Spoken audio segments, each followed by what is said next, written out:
लोकसभा चुनाव खत्म हो गया। प्रधानमंत्री मोदी तीसरी बार शपथ ले चुके हैं।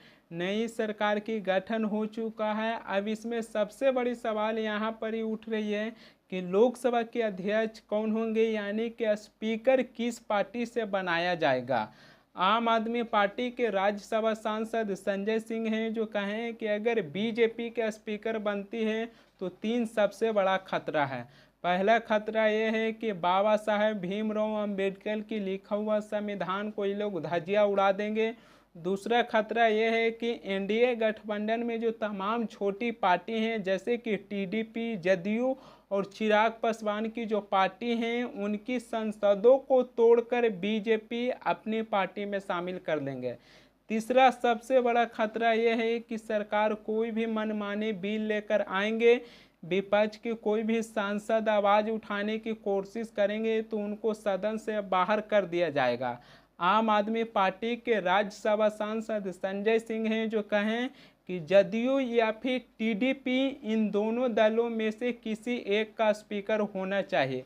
चंद्रबाबू नायडू यानी टीडीपी के स्पीकर होते हैं, अपना उम्मीदवार उतारते हैं स्पीकर के लिए, तो बीजेपी उनका समर्थक नहीं करते हैं तो इंडिया गठबंधन की तरफ से टीडीपी को समर्थन किया जाएगा, क्योंकि विपक्ष इस बार चाहते हैं कि लोकसभा के अध्यक्ष बीजेपी का नहीं होना चाहिए, बल्कि जदयू और टीडीपी इन दोनों दलों में से किसी एक का लोकसभा के स्पीकर होना चाहिए। और विपक्ष को ऐसा इसलिए कहना है क्योंकि आज़ाद भारत के इतिहास में पहली बार ऐसा हुआ है कि 150 सांसदों को सदन से निलंबित कर दिया गया था।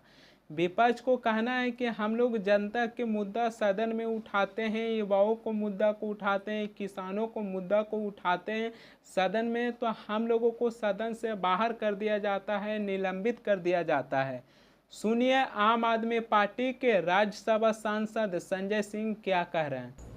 और तीसरा, कोई भी मनमाना बिल सरकार लेके आएगी और जो भी सांसद आवाज उठाएगा, मार्शल से उसको बाहर फेंकवा दिया जाएगा। भारतीय संसदीय इतिहास में 150 सांसद पहली बार मोदी जी की सरकार ने निलंबित किया था।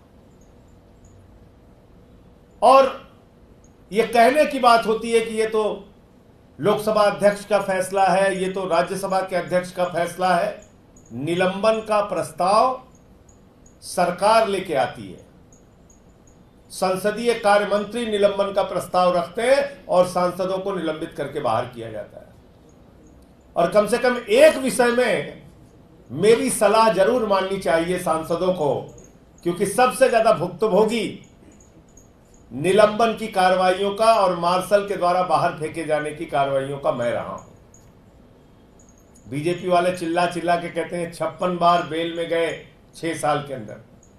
कोई अपनी लड़ाई लड़ने के लिए नहीं गया, जनता के मुद्दे उठाए, कभी किसान के सवाल, कभी नौजवान के सवाल, कभी पहलवान के सवाल, कभी मणिपुर के सवाल, कभी शिक्षा मित्र के सवाल, कभी ओल्ड पेंशन के सवाल, और मुझे निलंबित किया गया, बाहर किया गया। तो मैं अभी भी इस घटना के बाद कि एनडीए के घटक दलों को झुंझुना मंत्रालय मिला है, मैं टीडीपी, जेडीयू जैसे दलों से अनुरोध करूंगा कि कम से कम स्पीकर अपना बनाइए।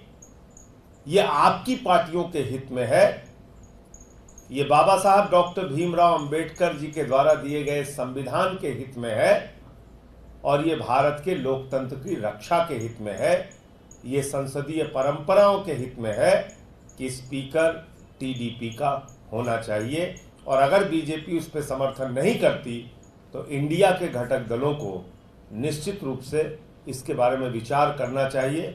बीजेपी के समर्थन के बगैर अगर टीडीपी अपना स्पीकर का उम्मीदवार मैदान में उतारती है तो इंडिया के घटक दलों की और इंडिया गठबंधन की बहुत महत्वपूर्ण भूमिका होगी, कांग्रेस से लेकर सारे दलों की। नीतीश कुमार की जो पार्टी जदयू हैं, इनके तरफ से लोकसभा के स्पीकर बनाना बहुत मुश्किल दिख रही है, क्योंकि इनके तरफ से 2 लोगों को कैबिनेट में जगह मिला जिनके मंत्री पद बहुत छोटा है। ललन सिंह को पंचायती राज और पशुपालन मंत्रालय दिया गया वहीं पर ही कर्पूरी ठाकुर के बेटा रामनाथ ठाकुर को राज्य मंत्री कृषि और किसान कल्याण मंत्रालय दिया गया है, जो बहुत छोटा पद है।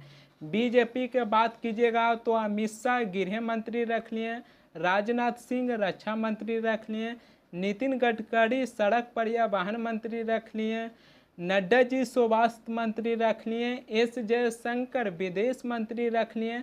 तो बीजेपी बड़े बड़े मंत्री पद हैं जो अपने पास रख लिए।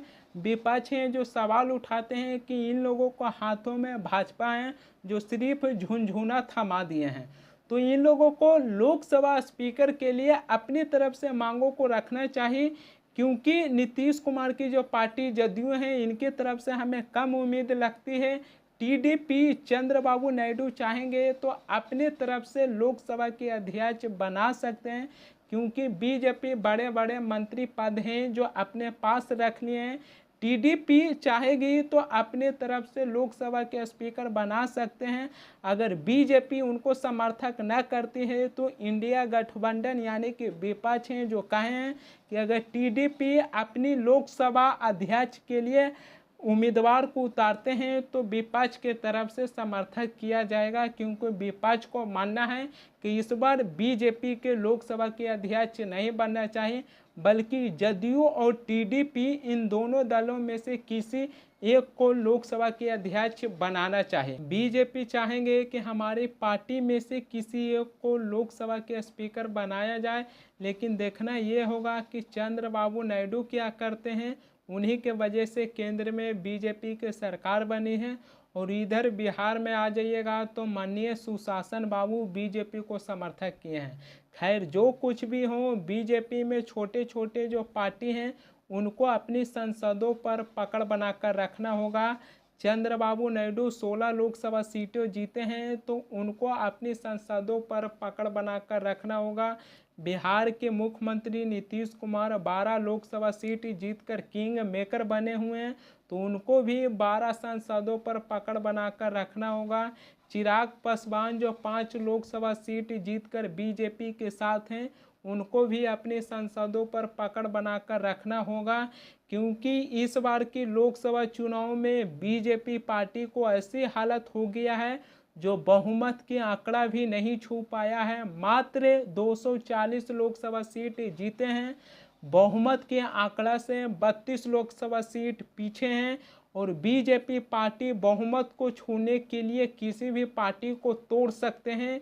इसी के चलते बीजेपी पार्टी के साथ जो छोटे पार्टी हैं तो उनको अपनी संसदों पर पकड़ बनाकर रखना होगा, न तो उनकी पार्टी कभी भी टूट सकती है। बीजेपी पार्टी ये सब चीज़ों में माहिर है और संजय सिंह की बातों को हम नज़रअंदाज नहीं कर सकते हैं। लोकसभा चुनाव से पहले कई ऐसे विपक्ष के नेता और एमएलए टूटकर बीजेपी के साथ चले गए थे। बीजेपी बहुमत हासिल करने के लिए किसी भी हद तक जा सकते हैं और इसमें मुझे ऐसा लगता है कि दो ऐसे लोग हैं जिनकी पार्टी टूट सकते हैं।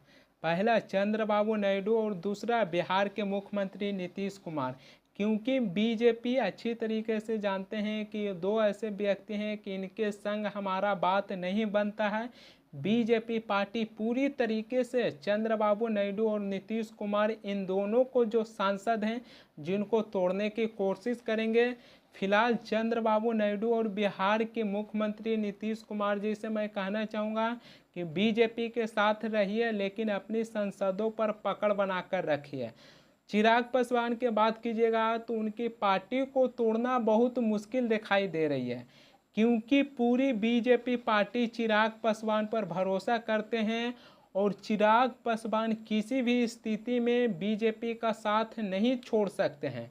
तो पार्टी टूटने के बात कीजिएगा तो चंद्रबाबू नायडू जो टीडीपी है और बिहार के मुख्यमंत्री नीतीश कुमार जो जदयू हैं, तो यही दोनों लोगों को पार्टी टूट सकती है और बीजेपी पार्टी ये दोनों ही पार्टी को पूरी तरीके से तोड़ने की कोशिश करेंगे।